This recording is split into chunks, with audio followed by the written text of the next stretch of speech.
Alors, nous sommes arrivés d'Av Saddekhet pour le lundi 4 Tevet. Saddekhet, lundi 4 Tevet. Nous sommes arrivés, troisième ligne de la page. Mashkahat la, Resha Bishnaim ou Sefa Bishalosh. Alors, on rappelle qu'on a vu donc que lorsque dans la Mishnah on a dit il y avait une discussion entre le Shoel et le Mash'il, puisqu'il lui a emprunté une vache, soit une demi-journée empruntée, demi-journée louée, ou un jour prêté, ou deux vaches, une louée ou prêtée. On avait dit lorsque le Mash'il, le propriétaire, il dit c'est sûr que c'est celle qui est Shoela, Meta, elle est morte, donc tu dois me rembourser. L'autre il dit je ne sais pas, on a dit il paye. On a posé la question, dans ces cas-là c'est une question contre Rav Nachman. On a répondu, parce que Rav Nachman il dit Manele biatra, et alors Manele yodea patour. Alors on a répondu, parce que là-bas il dit Rav Nachman ici, pourquoi il est hayav? Parce que il y a Esr Shva. Esr Shva, c'est-à-dire on a expliqué le cas. C'est quand quelqu'un lui dit tu me dois 100, l'autre il dit écoute 50 je te dois, oui, mais les autres je ne sais pas. Alors comme il dit je ne sais pas, ça veut dire il ne peut pas jurer sur le reste, c'est pas Modé Bemersat Hayav Shivra, Modé Bemersat Hayav Shivra, quand il avoue une partie et l'autre il nie complètement, c'est là où il jure, mais là il dit je ne sais pas. Comme il dit je ne sais pas, il ne peut pas jurer, comme il ne peut pas jurer, donc il doit payer. Vient alors la Gemara nous dire maintenant, donc ce cas-là, donc cette réponse de Rav Nachman, où il y a une partie avouée, une partie qui est donc ignorée, il faut donc que dans la Récha peut s'expliquer qu'avec deux vaches et dans la Sefa avec trois vaches. Comment? On explique. Récha Bishnaim, la première partie de la Mishnah, donc, c'est qu'il lui a donné deux vaches. D'Amal, il lui a dit le Mashil. J't'ai parot Masat Elecha. J't'ai donc emprunté deux vaches. La moitié de la journée, c'est emprunté ces deux vaches et la moitié de la journée, c'est loué. Ou encore, ou bien un jour prêté, un jour loué. Maintenant, on met total toutes les deux seulement au moment où elle était louée, prêtée, pardon. Seulement, le Shoel est dit, écoute, Hada in, j'avoue, une be'idan she'ela meta, j'avoue, elle est morte pendant la she'ela, je dois te la payer. Seulement, be'idach, la l'autre je ne sais pas, et be'idan she'ela meta, ou be'idan she'ela meta. Est-ce qu'elle est morte pendant qu'elle était prêtée ou louée? Donc, c'est là où, comme il ne peut pas jurer parce qu'il a dit je ne sais pas, alors il va payer.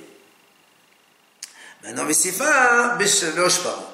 Sefa, elle parle quand il lui a donné trois vaches. C'est quoi le cas? Je te donnais trois vaches. Deux prêtées et une louée. Donc celles qui sont mortes, ce sont les deux qui ont été prêtées. Seulement, Shoel dit comme ça. Je suis d'accord, j'avoue, c'est vrai. Une, elle était prêtée, elle est morte, je la paye. Et dar, la dana, et de Sheila Meta,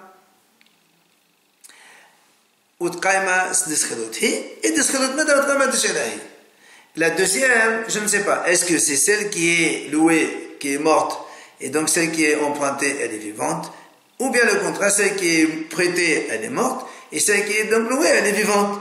Et là encore, mais comme il ne peut pas jurer, c'est là où il doit payer. Voilà donc le cas de la Récha de la Sefa en fonction de la réponse qu'on vient de donner. Et la Gemara continue. Rami Barhama de Ama, et selon Rami Barhama qui a dit que les quatre gardiens de la Torah, comme quand on dit il faut qu'ils jurent, il faut qu'ils non seulement ils avouent une partie, mais il faut aussi qu'ils nient une partie. Dans ces cas-là, comment tu peux avoir Esr Shva ici? Tu es obligé de dire que la Récha elle parle de trois vaches et la Sefa de quatre vaches. Et on explique comment. La Récha, il lui a donné trois vaches. Il lui dit comme ça. Shalosh parot natati lecha. Donc je t'ai prêté trois vaches. La moitié de la journée, donc c'est prêté, et la moitié de la journée, c'est loué. Et le mieux encore, ou bien un jour prêté, un jour loué. Qu'est-ce qui s'est passé?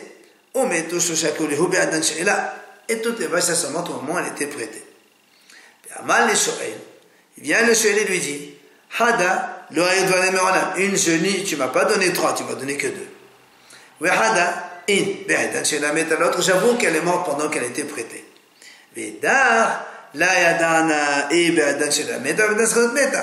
la troisième, que toi tu dis troisième, moi je sais la deuxième, je ne sais pas est-ce qu'elle est morte pendant quand elle était prêtée, je dois la payer, ou bien pendant la location et je ne paye pas. Et là encore, comme il ne peut pas jurer, il va payer. Maintenant la Sefa, elle parle d'il y a 4 vaches. Je t'ai donné donc 4 vaches. Chez le Shab, 3 elles étaient prêtées et une elle est louée. Et donc les 3 vaches qui ont été prêtées, elles sont mortes toutes les 3. Et donc le propriétaire il réclame les 3. Vient le Shoel et lui dit, une, je ne te connais pas, tu ne m'as pas donné ça là. C'est ça, nier. L'autre, j'avoue, c'est ça qui était emprunté, elle est morte, je te la paie.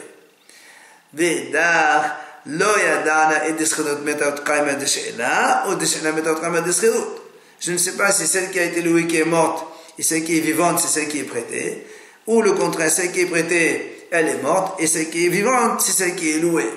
Et là encore, comme il ne peut pas jurer, alors il doit payer.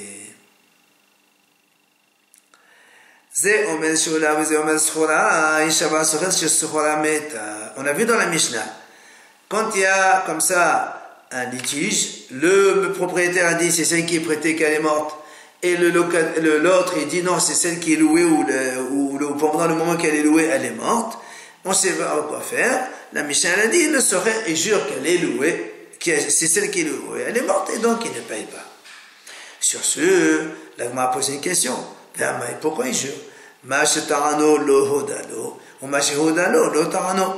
on a un principe. Quand quelqu'un il réclame du blé et l'autre il avoue de l'orge, il jure pas. Là aussi, l'autre il réclame sa vache qui était morte, qui était prêtée. L'autre il lui dit non, c'est celle qui est louée qui est prêtée. Dans ces cas-là, il n'a même pas besoin de jurer. Amar Ola, il vient, Ola il répond. Il dit en fait ici, Gilgul. En fait ici il y a un entraînement de Shvua, ce qu'on appelle Gilgul Shvua. Ça veut dire quoi? Comme il va jurer sur autre chose, il le fait jurer sur ça aussi. Effectivement, normalement il ne jure pas. Mais comme il y a déjà un serment, par ailleurs, il lui colle ce serment à côté. C'est quoi l'autre serment? Le propriétaire, il va lui dire,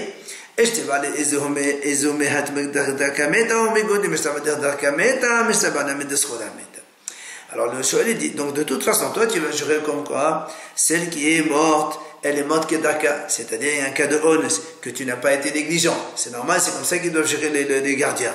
Et donc comme tu vas jurer de toute façon que tu n'as pas été négligent, eh bien jure-moi aussi que c'est celle qui a été louée qui est morte.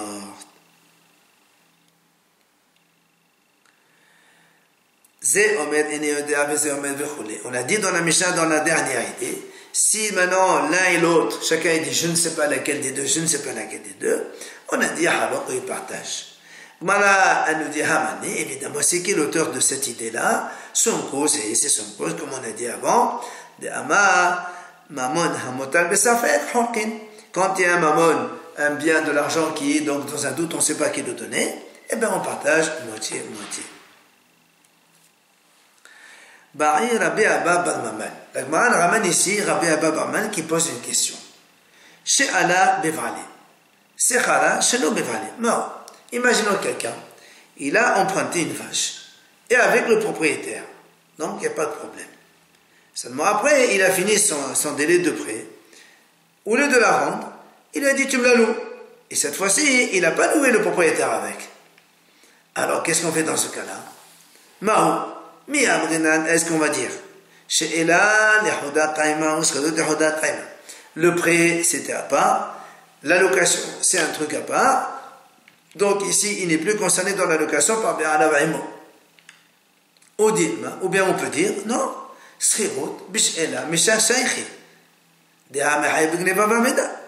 Ou bien tu vas me dire, non, de toute façon, la location, elle est incluse un petit peu, elle est concernée par le prêt, puisque dans la location, il y a aussi Hayub Gneva Vaveda, et là où Shoel aussi, il y a Hayub Gneva Vaveda.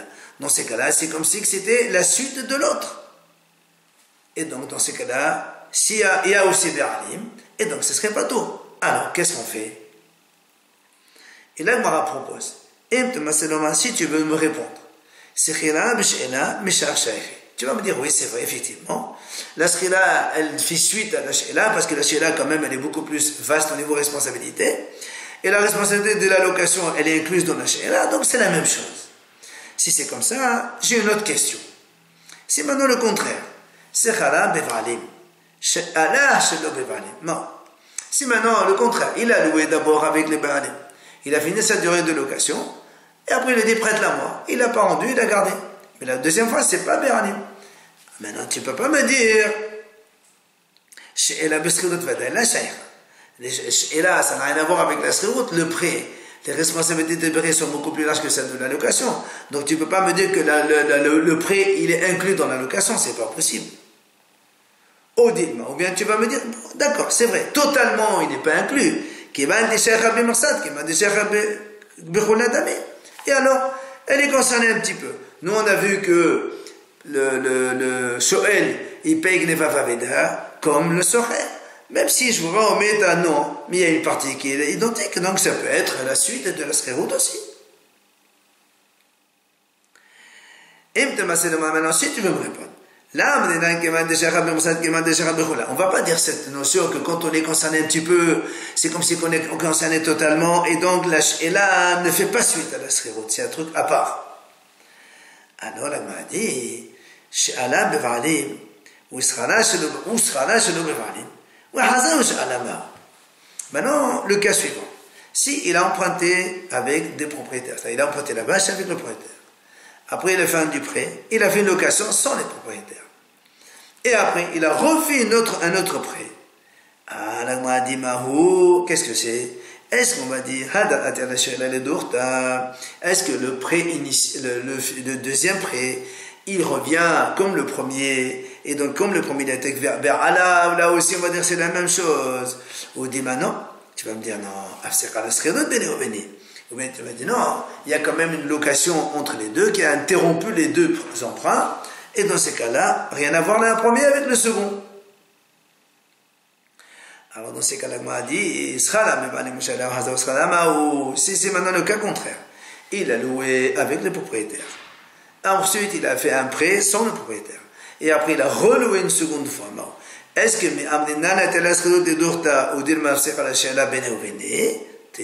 est-ce que là aussi on va dire la deuxième location elle fait suite à la première location et comme la première était avec les Bé'alim là aussi, ou bien tu vas me dire non, comme il y a eu un prêt entre les deux, c'est une interruption et donc ça coupe entre la première et la deuxième location. Tout ça, l'Agma répond non, qu'il n'y a pas de réponse. Matitin nouvelle Mishnah. Hashoel et Hapara. Si quelqu'un il a emprunté une vache à un monsieur et le propriétaire donc,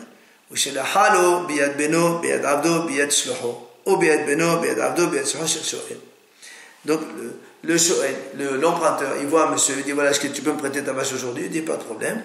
Et l'emprunteur, le prêteur, le propriétaire donc, il envoie la vache soit par son fils, par son serviteur ou par un chaliar, ou même par le fils du shoel de l'emprunteur, ou le serviteur de l'emprunteur, ou le chaliar de l'emprunteur.